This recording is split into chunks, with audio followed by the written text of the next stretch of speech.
So this is another warning again about maasai medicinal plants.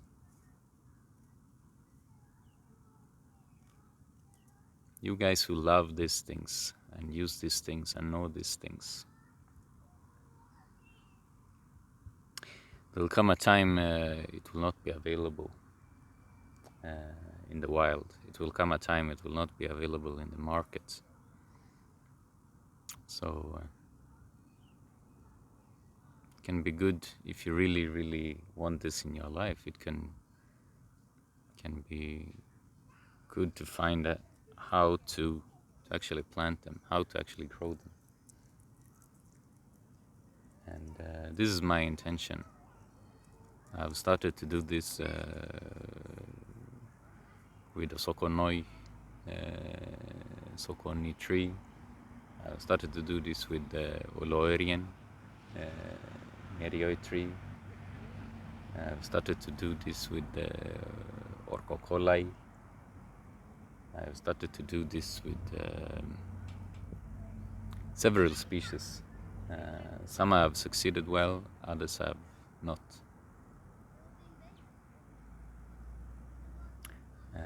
There's also an option to buy actually land that is still having this wilderness, and that's actually the easiest.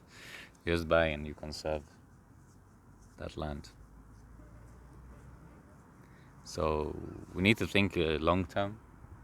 This is my intention. I have around 100 trees that I want to plant, and I've started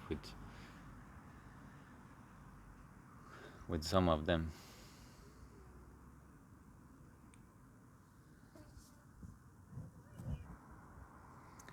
Yeah, and yeah, it's very important we start planting these things.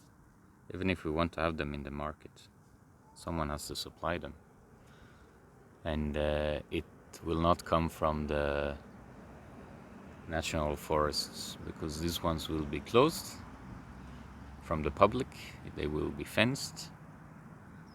You'll need a permit to enter, and there will be no cutting of trees.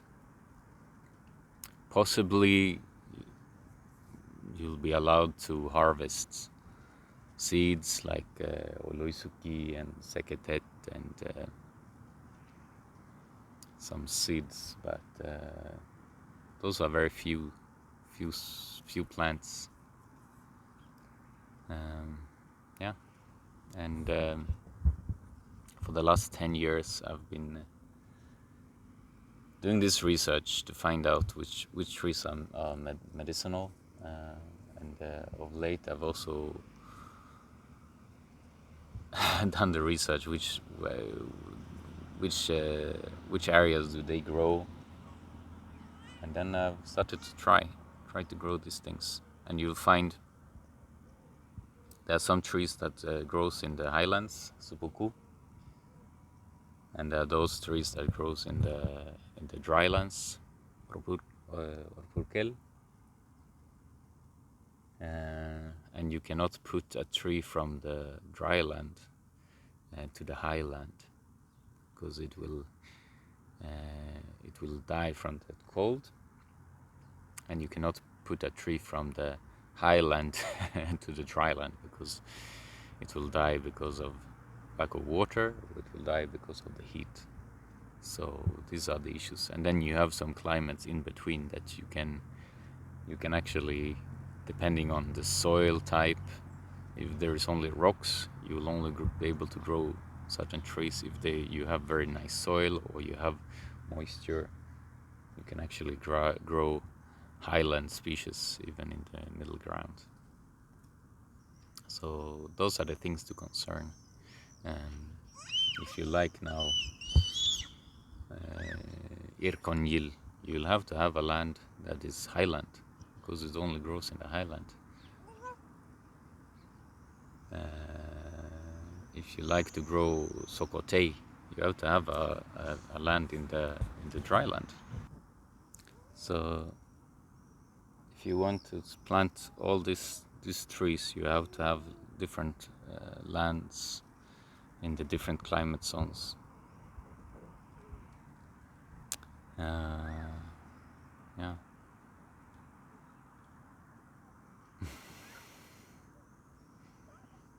But it's possible, and some trees are very easy, and some trees are more difficult.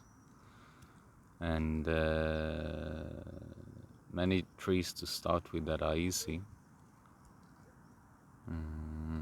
and is the acacia trees, unless you are in the highland where acacias do not do so well. And there's a lot of acacias that you can buy from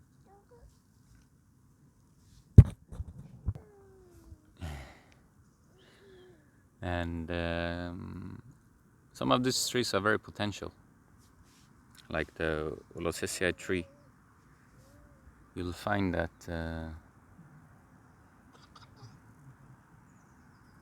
it can be very nice to have it on your own.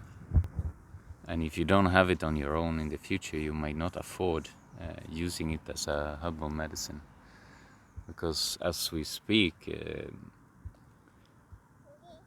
the fair value of it is like 2,000 shillings per kg. And if you plant it now, it will take like 20 years to grow, or 10 years or so. And this is the time people are starting to plant this tree. Kefri has done research for the last 20 years about it, and now they're promoting people to plant it. So people will start planting it. And if you are not part of those planting it, when it will reach the market in 20 years' time, maybe it will even be 10,000 or 20,000 shillings per kg. Will you really afford? That's a very expensive tea. It's a very expensive way. So unless you plant it yourself.